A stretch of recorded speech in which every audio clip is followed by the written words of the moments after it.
Oi, gente, tudo bem com vocês? Tudo certo por aí? Por aqui nós estamos só na marginalidade. Ó, piadinha!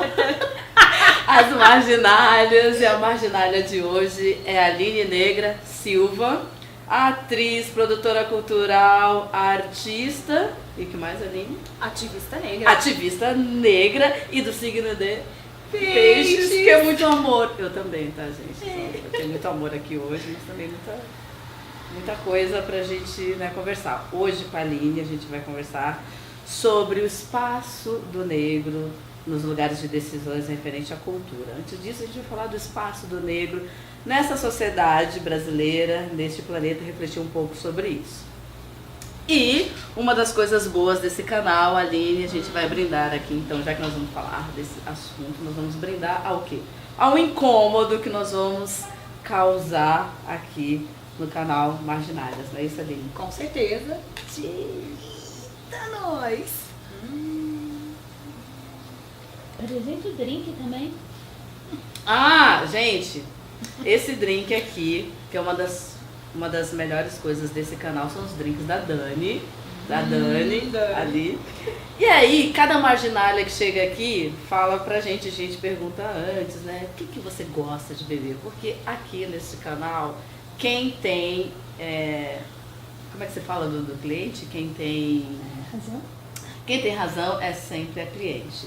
E a Aline falou, eu gosto de... Nem sei que drink que é, que eu só peço pra beber. Mojito. Estou bebendo mojito, nem sei. Bem latino-americano. Bem latino-americano. E a Dani fez o mojito especialmente para a Aline. E nós vamos aqui bater esse papo tomando o quê? Mojito, porque nós somos afro-latino-americanos, né? A gente não pode esquecer desse detalhe. Mas Aline, a Aline fez uma pesquisa, a gente estudou juntos, estudamos todas juntas, eu, a Dani e a Aline no SESC, no curso de Gestão Cultural. E você fez uma pesquisa falando sobre o espaço, principalmente da mulher negra, nesses lugares de cultura, mas principalmente no espaço de decisão, né? Quem que decide, não só na cultura.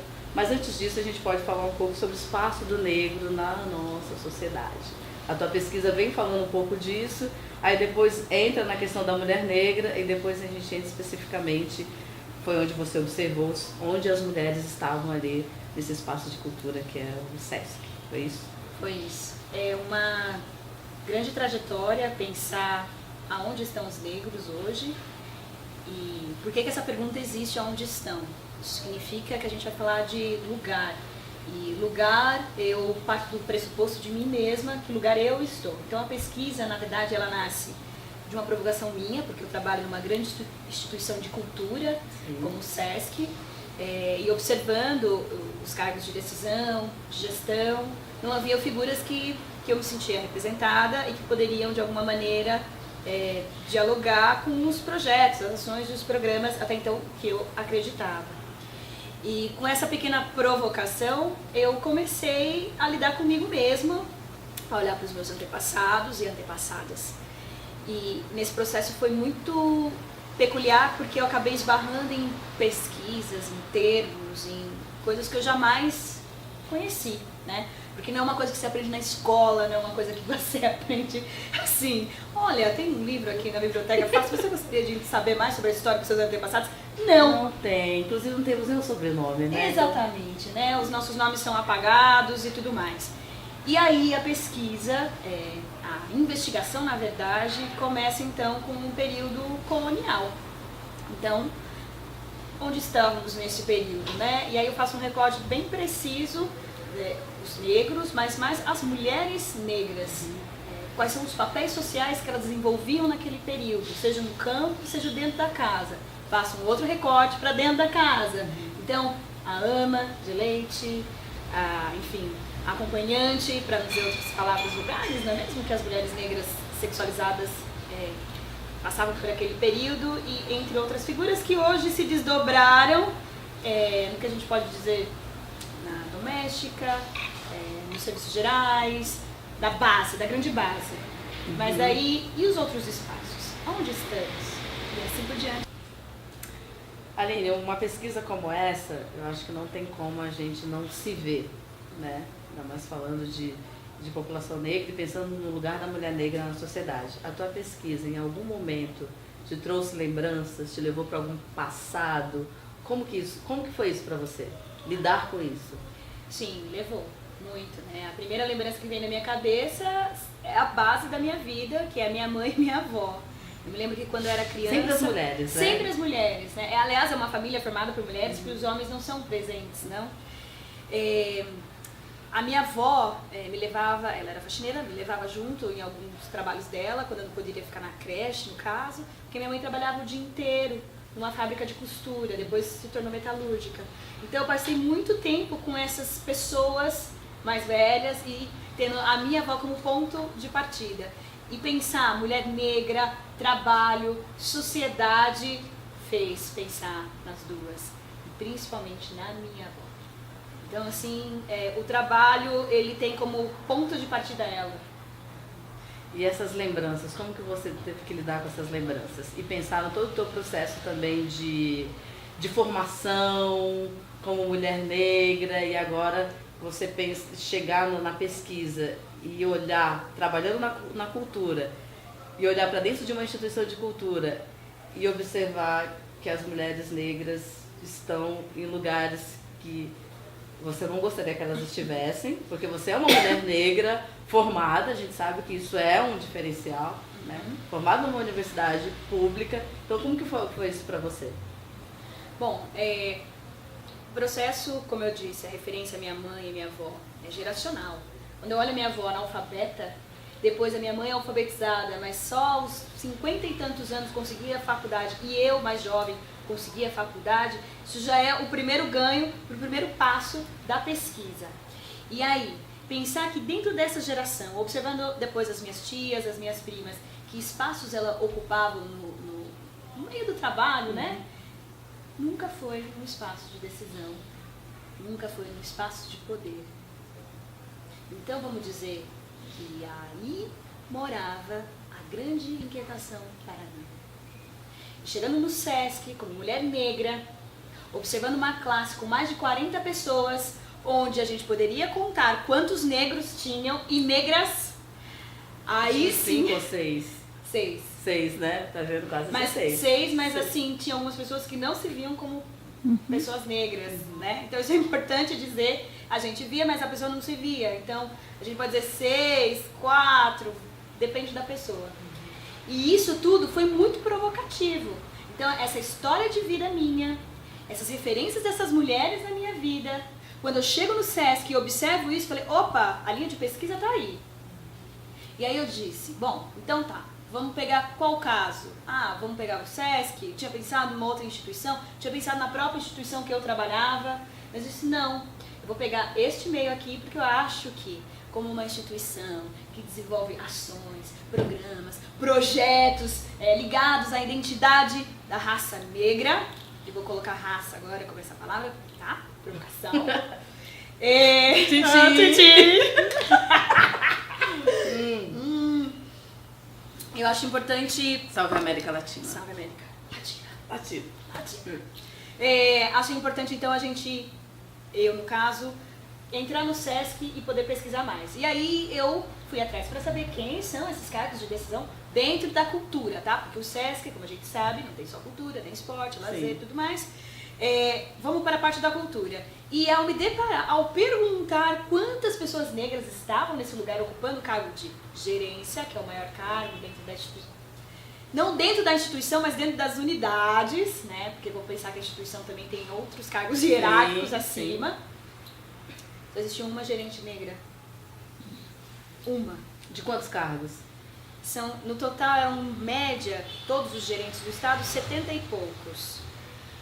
Mas não de unidades, são menos unidades, que eu não me recordo quantas, mas são apenas 4, né? Que se veem também como mulher negra. Isso é importante dizer que elas se veem como mulheres negras, isso para mim é muito importante, independente da tonalidade, se é clara, se é escura.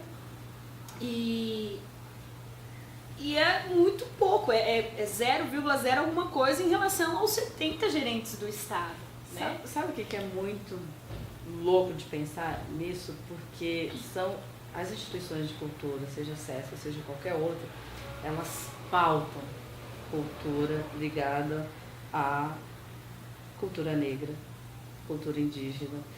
E aí, quando você pensa que essas instituições tratam desses temas, ou seja na área da literatura, ou seja na área da música, e não tem pessoas negras, apesar de que não só as instituições de cultura, tem muitas instituições por aí que estão fazendo muita literatura, muita coisa de pessoas negras, mas no corpo de trabalho, ali na equipe, não tem uma pessoa negra. Nem a cota, gente. Nem a cota, sabe? Não, mas uma coisa, e aí eu tenho que tirar o chapéu, o SESC nesse sentido, ele vem trabalhando há pouco tempo nesse lugar, assim.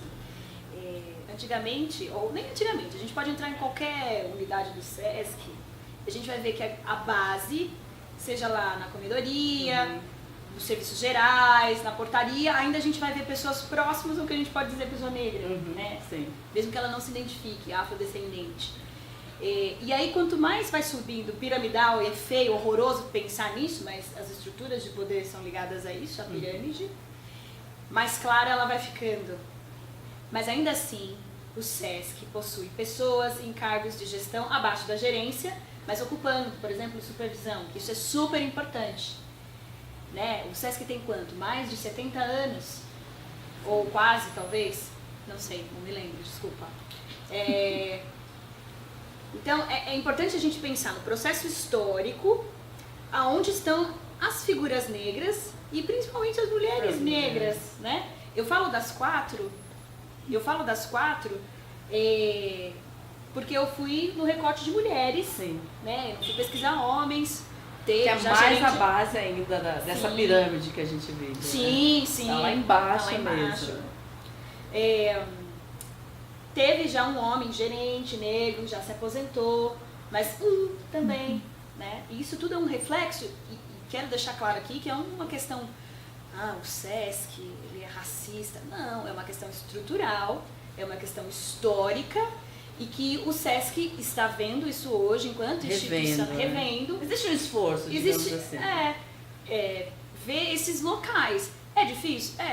Mas olha, só olhar esse processo todo nesses últimos anos, aonde o SESC está chegando. Isso eu vejo como Aline, como um ponto positivo, diferente de outras instituições.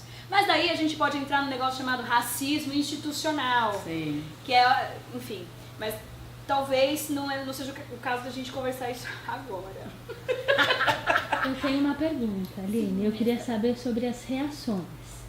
A reação das mulheres que você entrevistou quando você falou da sua pesquisa, elas ficaram surpresas, felizes? Qual foi essa reação delas? E também a reação à sua pesquisa dentro do SESC, porque você apresentou essa pesquisa para pessoas negras e brancas.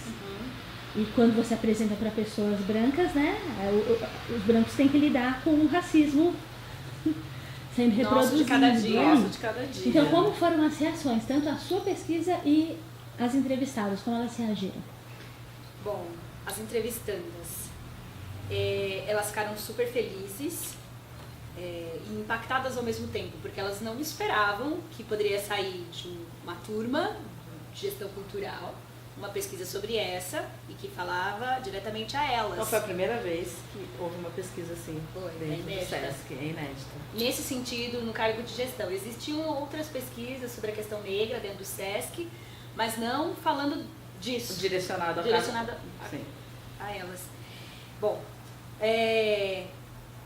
e conforme eu ia na entrevista, é claro que eu, no meu caso, não sou uma especialista, né, no assunto, mas eu sou uma mulher negra. Então eu ficava pensando como abordá-las, né, sem ser invasiva. E não precisou, porque a gente se vê e se identifica, né. E aí quando eu via no meio das entrevistas o que era pungente na pessoa e como ela se sentia diante de uma instituição como aquela, porque elas não têm uma trajetória mínima de 5, 10 anos, são largas trajetórias de 15, 17, 20 e tantos anos, e para mim isso é sintomático, porque a pessoa demorou muitos anos para conseguir chegar numa posição de liderança. Então, como que é com os outros colegas não negros, né? Como que é isso visto dentro da instituição? Então, eram perguntas e, enfim, uma conversa, na verdade, que a gente fazia... Por que tanto tempo, né, para chegar num cargo desse? E aí as pessoas podem dizer, era por meritocracia, você tem que fazer por mérito, e a gente pode discutir mais pra frente essa questão da meritocracia, que eu tenho várias questões sobre. Enfim, e que eu aprendi muito com elas, porque todas, independente da origem, de onde venham, tinham muito a dizer e falavam muito sobre mim. E eu tenho certeza que falam muito sobre você. Sim. E muito sobre outras mulheres negras que existem por aí. E é por isso que esse projeto, eu queria muito que ele tivesse tido a visibilidade que ele teve, mas eu agora falo por mim, não consegui em tempo hábil dar essa visibilidade. Por questões de tempo e principalmente por questão de maturidade. Tem alguns termos, ou enfim, dados que eu não desconhecia. Sim. E que eu precisei de orientação. E hoje eu busco orientação, estou nessa pesquisa. Bom, quando isso chegou na banca, ou quando isso chegou em mãos de leitura das pessoas no Centro de Pesquisa e Informação, lá do SESC... Ei, merece mais um. Eita! Oh. Chegando lá, para avaliação, para banca... Qual era a tua expectativa, Aline? Eu queria que fosse um arraso, né? Porque eu estudei pra caramba, eu me matei, eu fiz coisas que eu jamais achei que ia fazer. Eu fui uma super pesquisadora de campo, eu escrevia, há muitos anos eu não escrevia, sabe? Eu fiz por instinto, hoje eu não faria de novo por instinto, eu faria por pesquisa, com acompanhamento. Sim. De fato. Mas a reação da banca, ao final, eu achava que ia ser... mais provocativa, estimulante, eu não sei se a banca estava cansada, enfim. Mas quando eu recebo, ao final, parabéns pela sua militância, enfim, eu fico pensando, será que eles falam isso porque estavam cansados? Será que eles falam isso porque não leram ou não têm o devido valor? Mas isso é uma questão minha. Mas aí eu penso, é uma banca.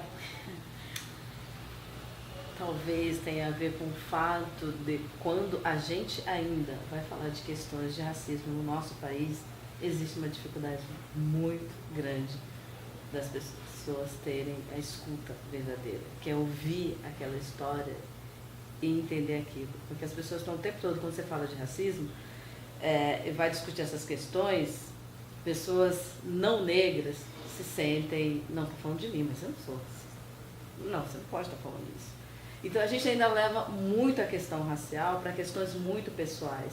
E a questão racial, ela é estrutural, ela está na nossa sociedade como toda. A gente nasce numa sociedade racista. E eu percebo a dificuldade de lidar com isso e de entender e de assumir. Não, realmente, isso é real. Essa pesquisa apresentou dados, números, de dizer, olha, isso é real, acontece. Então, Aline, ajuda a gente a mudar isso, vamos ver como que a gente pode melhorar isso. Então, existe uma dificuldade mesmo de ter uma sensibilidade para uma questão que está no nosso país.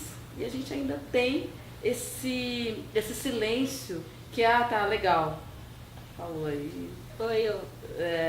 Foi, valeu a militância aí. E aí acaba sendo frustrante mesmo, com você e com outras situações também, que acontecem ainda, apesar do tema crescer cada vez mais, a gente discutir isso o tempo todo, porque isso está na nossa vida, não tem como a gente não falar desse assunto, está na nossa pele, a gente carrega isso, mas pessoas não negras têm inúmeras dificuldades de olhar e assumir, somos racistas. Né? Então, como a gente faz para mudar isso? Então, enquanto a gente não assumir, como você vai resolver uma coisa que a gente diz que não existe? Se o racismo não existe, por que eu vou resolver o racismo? Entendeu? Então não existe, o que você está falando não existe, não. A gente faz aqui, tem várias atividades culturais, pessoas negras, a gente vai lá e faz e acontece, nada disso existe. Então fica muito difícil você sensibilizar as pessoas, fazer com que elas pensem sobre um assunto que para elas não existe. Então, se não existe, não tem como você resolver. Então, o primeiro passo nisso existe sim. Vamos entender como é que ele existe? Vamos. E aí, vamos ver como que a gente pode resolver todo mundo junto? Então, gera uma canseira, a gente pode escolher qual é o momento que vai falar ou não, mas tem que continuar falando porque a gente quer, de fato, uma sociedade melhor e que seja boa para pessoas negras, pessoas não negras. Não que seja esse cansaço o tempo todo, você tem que ficar, então, vou aqui observar isso e falar, para chegar na hora as pessoas olharem e falarem assim, não, nem vou falar nada porque, né, pode gerar um atrito aqui e tal. Existe até uma dificuldade de criticar e de pontuar, porque, não, porque senão pode gerar um conflito. Conflito é ótimo, gente, a gente tem que fazer conflito, a gente tem que se incomodar, senão a gente não consegue. Sem o confronto, né? Não há mudanças. Não há.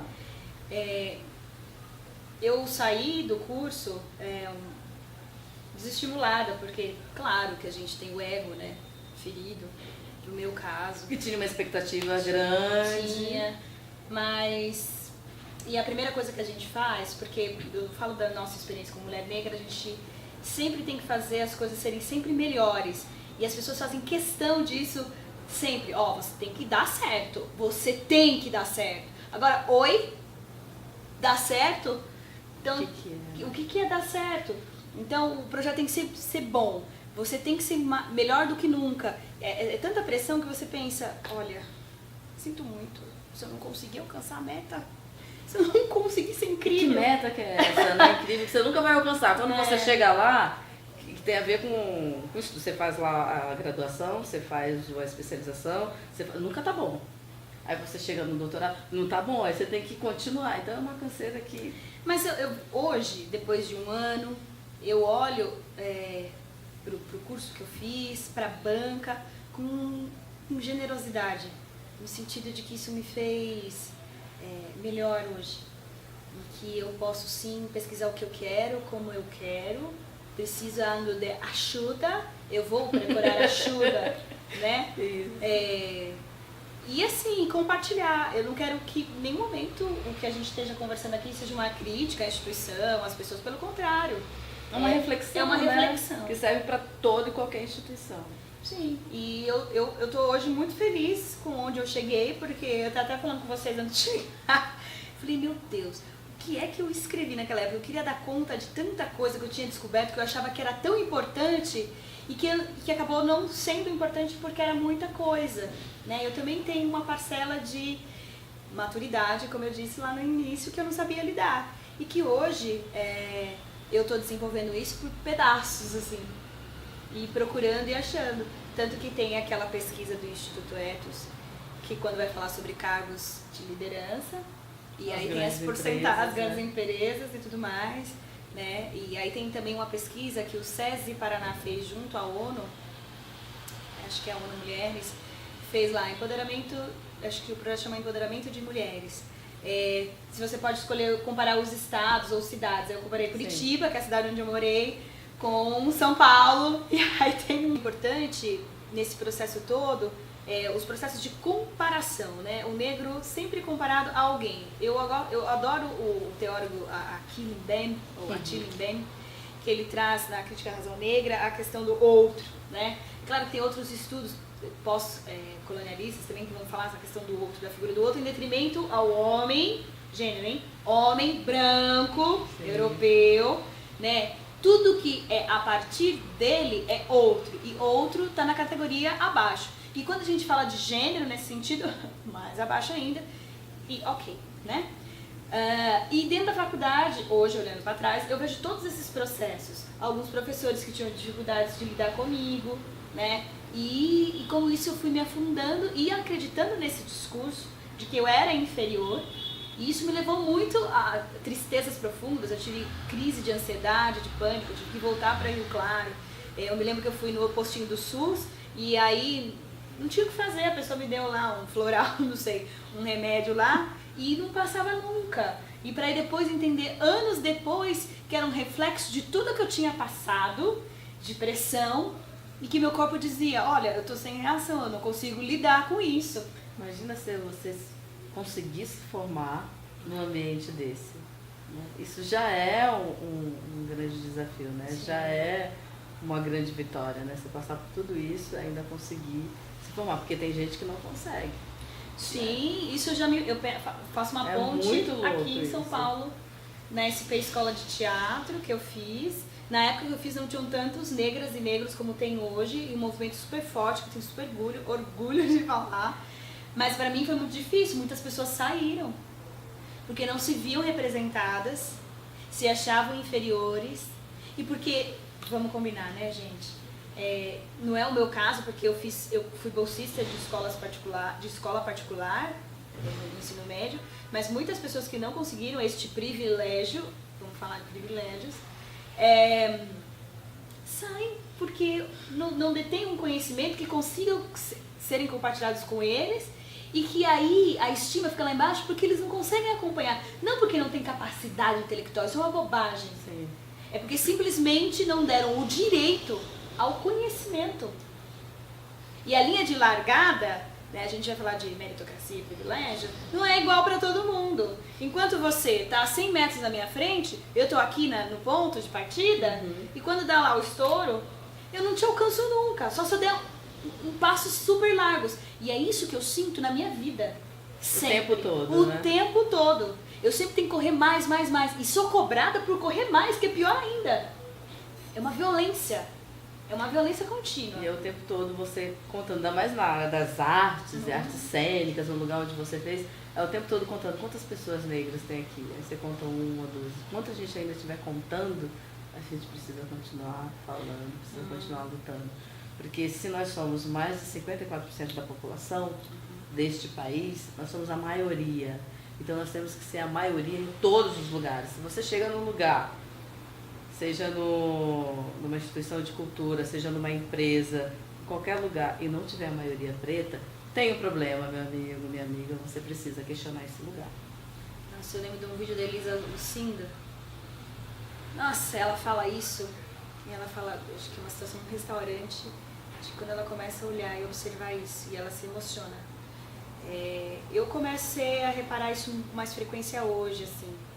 Eu sempre conto, assim, é automático, assim, eu chego num lugar, já vai automaticamente, assim, eu nem fico, não, é uma coisa que você não pode evitar. É um negócio muito louco, você entrou, eu já fico, Sim. 2, 3, e aí você repara onde estão as mulheres naquele lugar ali. Sim. Elas estão. E a gente falando de arte agora, na formação que eu... Quantas atrizes negras tiveram o privilégio de fazer uma universidade pública e estão trabalhando? Então, é uma outra pesquisa seria isso, né? Sim, sim. E estão nativa. Eu, hoje, faz 2 anos que eu não estou trabalhando diretamente com produção teatral, né? Seja na direção ou como atriz. Produção, eu não estou fazendo isso, mas na instituição já Gente, a Aline é premiada, tá? Eu tenho que falar isso. Ai, toma. Vamos lacrar. Vamos lacrar. Vamos lacrar. Esse episódio de direção, bom, é toda uma história, né? Eu estava em Curitiba, naquela cidade que eu me sentia num grande cenário, onde eu não me pertencia mesmo, enquanto uma mulher negra e enquanto artista, decidi. Na época eu ia me casar com um francês. Olha! Ai, gente, que a colonizada, eu ia a colonizada aqui, eu ia casar com o colonizador. Com o colonizador. Tudo isso é um processo de reconhecimento, né? Mas amores interraciais, existem. Internacionais, Não somos contra, não somos contra, não. Só que a gente não vai deixar de fazer. Porque amor é amor. Né? Sim, Mas no quesito de, enfim, eu ia me casar, não me casei, eu falei, o que eu vou fazer agora? Eu fui pra cidade da minha mãe, no interior, que é Rio Claro, e falei, bom, eu preciso sair daqui, né? Eu sou uma pessoa que vai atrás do conhecimento, porque pra mim pode acontecer o que for, mas eu preciso estar em espaços de conhecimento. Sim. E aí, São Paulo, por que não? E aí tinha a possibilidade de fazer o processo seletivo do trabalho onde eu estou hoje, dessa instituição. Tinha da SP Escola de Teatro e tinha mais um outro concurso. Eu acabei passando na SP Escola de Teatro e nessa instituição que eu estou trabalhando até hoje. E vim pra cá, linda, maravilhosa. Felizona. Felizona. São Paulo. Comecei na instituição, não via pessoas negras no mesmo cargo que eu ocupava, não em outras áreas também, não em cargo de gestão. A vida que segue e a gente vai. Em outro momento, dentro da SP Escola de Teatro, só tinha uma orientadora, mulher negra, diretora, que é a Bernadette, e só. Isso para mim é muito importante dizer, porque isso hoje já é diferente na escola, mas isso dizia muito como eu ia dirigir como eu iria falar com as pessoas, porque tinham poucas ainda pessoas negras, né, dentro da escola, alunos, mas não era nesse burburinho que é hoje. Bom, saí da escola, tive diversas dificuldades de diálogo com a escola, porque eu sou uma pessoa que não se cala diante as mediocridades que se passam na nossa frente, porque a vida é assim, eu sou artista e eu vou falar. A artista tá aí pra falar, Nossa, né? sou artista Artista calado não luz. existe, né? É a divina luz dos artistas. Bom, é uma piada, tá? Sobre a Polônia. Polônia. Tá. Aline foi para a Polônia, Fui gente. para a Polônia, ó. Bom, eu fui para a Polônia porque tinha aquele... Só tem branco lá, né? Mas eu encontrei uma pessoa negra lá. Olha! Veja só. Não, a gente fica contando. Mas eu não fui pra capital. As pessoas achavam, você foi pra capital? Não, eu fui pra uma cidade desse tamanho, que chama Gniezno, e que é a cidade que deu origem ao estado Polônia, que a gente conhece hoje, que é super importante dizer, porque tem uma catedral lá que é mais velha que o Brasil, isso diz muito sobre a cidade e muito sobre o país. Bom, vamos lá. Consegui fazer esse processo de seleção, desacreditada, cheguei às finalíssimas, a minha dupla, que era eu e o Felipe Oliveira, e mais uma outra dupla de meninas brancas. É bom colocar esse detalhe. A escola estava apostando nessa outra dupla e não em mim. Por quê? Aline, você fala inglês? Não tive essa oportunidade, esse privilégio. Você fala polonês? Não. Claro que não. E quem fala polonês? Quem fala polonês, não é? Poxa, você já se formou, já tinha que falar inglês, gente? Não dá. Não, né? Não deu ainda. E aí, as minhas ideias são sempre debochadas, engraçadas, porque eu sou uma pessoa que tem essa característica, que é através do riso, do humor, pô, diz humor negro, não, humor ácido, tá bom? Ácido, irônico. Irônico, eu consigo chegar, porque até a peça que a gente iria trabalhar, que hoje é um cara que eu tenho muita proximidade, é um colega, que é o Roman Sikora, que é um tcheco que escreveu esse espetáculo, me deu oportunidades de explorar mais esse lugar da ironia. E aí eu levo isso pra cena, e aí pessoas da escola, da banca dizem, bom, muito legal o seu trabalho, mas quem vai é fulana. E fez todo o universo para que a fulana fosse. Porém, quem escolhe no final é o diretor artístico polonês. E ele escolheu quem? Aline. Tá bom. Rio com gargalhada, porque é muito importante dizer isso. Porque eu passo a minha vida inteira sendo desacreditada sobre... E tem que ficar lutando contra isso o tempo todo, tem que ficar provando o tempo todo. Provando, é Que isso. canseira da porra. E aí quando a gente manda isso, e nem era algo tão incrível, mas era mais a prática do acreditar que fez a diferença. Bom, é claro que quando você chega lá, uma realidade diferente, eu me sinto totalmente estranha, mais isolada no mundo. Eu sou muito adorada pelas pessoas que precisam do interior, imagina uma pessoa negra, brasileira, mulher, pensa no estereótipo, né? Eu já era tudo aquilo que vocês estão imaginando aí do outro lado. Fizeram uma escola de samba pra você. Entre outras coisas. Mas até aí, Tá. ok. Eu vou embora, eu tenho todas as experiências, né? Enfim, tinha várias questões. O texto que eu tava na tradução não era a mesma tradução do deles. O time porque é um texto de humor, o time de humor deles é diferente do meu. As proposições que eu fazia. Então eu encontrei muitas inconsistências e muitos desafios de dirigir pessoas que tinham trabalhado na época do comunismo russo, que tinham 44 anos de teatro. Uou! E eu só tinha, sei lá quantos anos, pouquíssimos anos de teatro. Daí eu me sentia muito pequenininha. E esse sentir pequenininha, diminuída, era um problema, porque era um resquício de tudo que eu tinha vivido até então, de inferioridade. Sim. E eu estava absorvendo isso naquele momento. Foi então que eu tive uma questão com esse ator de 44 anos só de teatro, ele tinha 60 e poucos anos de vida, e que a gente teve uma dissidência e a gente conversou sobre isso. A melhor coisa foi ter conversado, porque a gente se mostrou verdadeiro um pro outro. E aí eu me entendi, porque a alteridade, né? Você se entende quanto gente, humano, mulher, quando você tá diferente em relação ao outro, sem falar nada, sem entender nada.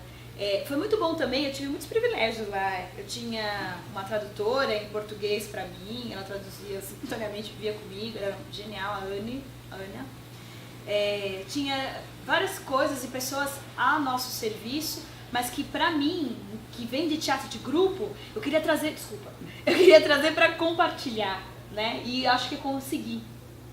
E aí o feito desse espetáculo é que um ano seguinte, porque eles estrearam no dia 20 de dezembro de 2014, no ano seguinte, eu acredito em março, se eu não me engano, eles vão para um festival e recebem indicação de direção, melhor espetáculo e melhor ator.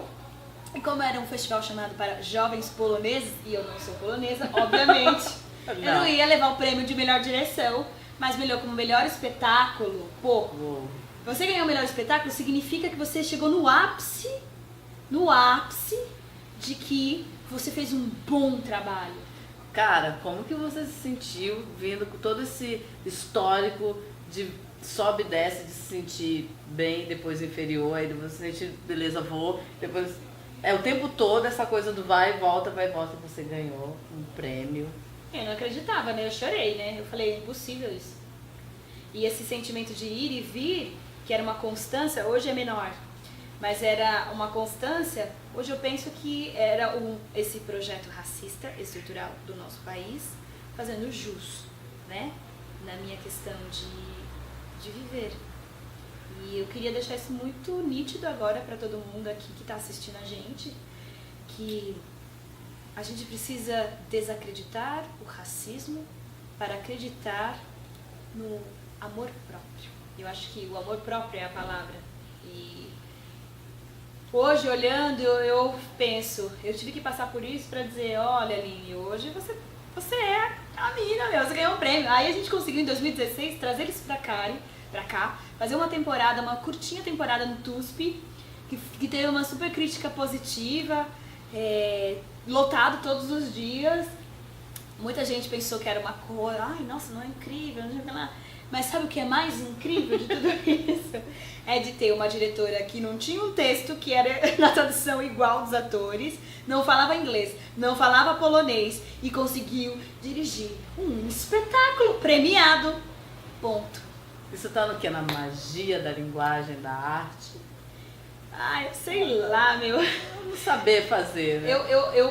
A partir desse momento eu passei a desacreditar de que a gente tinha alguma luz divina, o artista, e que recebia algo e aí liderava uma grande obra. Não, ninguém é gênio, ninguém é nada. Acontece. Os encontros... Você faz, né? Faz. Vai lá e faz. E os encontros, pra mim, são as coisas mais essenciais quando eu penso em teatro. Que precisa acontecer. Agora, Aline, pra gente já ir caminhando pro final, me diz uma coisa, sua pesquisa vai pra onde agora? Qual que é a tua perspectiva? Tá, minha pesquisa do SESC... Isso. É... Vai ampliar pra cultura como um todo, ver como que é a mulher, porque a pesquisa olha pra mulher negra dentro da cultura nesse espaço. Você pensa em ampliar para outros espaços? Não, eu vou continuar no recorte dessa figura de mulher negra porque me diz respeito à minha experiência. Eu continuo pesquisando, eu conversei com algumas das gerentes que eu conversei, pedi até desculpa porque algumas eu não entreguei, porque eu achei que eu preciso melhorar a escrita e a pesquisa, me aprofundar em outras coisas. E aí eu tô levando por partes, né? A parte que hoje eu me encontro dentro da pesquisa, quais são as instituições de cultura de grande valor ou valia na cidade de São Paulo, sim, que tem como lideranças mulheres negras. E a partir disso fazer, né, uma base mesmo de pesquisa, de estatístico mesmo, de trajetória, de quantidade, essa coisa mesmo mais detalhada assim. Mas é óbvio, procurando sempre ajuda de especialistas na área para que eu não me perca, para que não seja algo evasivo e sem base teórica e acadêmica. Sim. 2 perguntas para a gente terminar. Aline, você se sente uma privilegiada? Sim. Em relação aos meus antepassados e antepassadas, sim, a minha família atual, eu sou uma mulher negra privilegiada.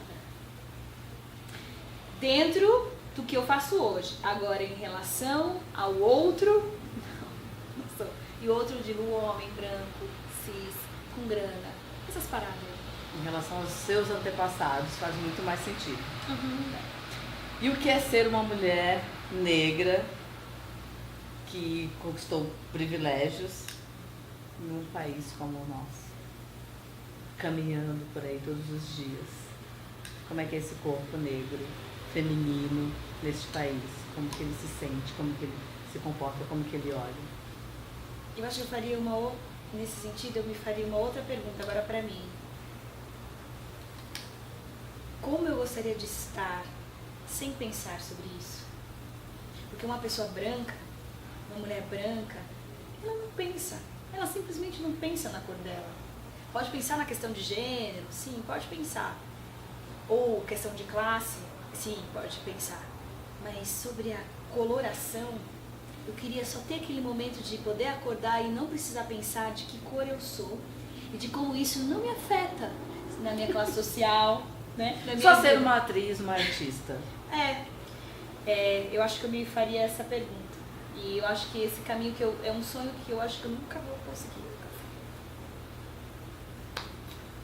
É o que dizem mesmo. Vai ser muito difícil a gente conseguir chegar nesse lugar de não ter que ficar o tempo todo pontuando eu sou uma mulher negra. Infelizmente. Eu não sei o que vocês acham. O que vocês acham? A gente pode conseguir chegar nesse lugar? Aí, né? Já vi tantas mulheres negras falando disso. Eu queria ser só uma atriz, eu queria ser só uma jornalista. Mas tem sempre alguém apontando. Negra. Sou negra, sim, né? Eu sou linda, Sei, maravilhosa sei. e não vão me derrubar. Não vão nos derrubar. Não. Jamais. Nunca, jamais. Vamos continuar com nossos morritos. E viva a América Latina! América Latina! As informações dela? Ah, tá. Aline, deixa os seus contatos, suas redes sociais. Sei que você é meio blogueira. Como é que é? Eu sou blogueirinha. Mentira. Olha, eu vou deixar meu Facebook. Meu Facebook é Aline Negra Silva. O meu Instagram é Black Bill, tudo junto. E o Uou. Bill é B-I-L, tá bom? Eu vou deixar aí embaixo, vai aparecer aí. E aí vocês podem me seguir, tá bom? Também vou deixar o link da instituição onde eu trabalho, onde eu divulgo os vídeos institucionais ligados à área de cultura e lazer, que vocês vão super curtir e adorar. Número de telefone, Aline manda nudes, tô brincando. Mentira, não! Não.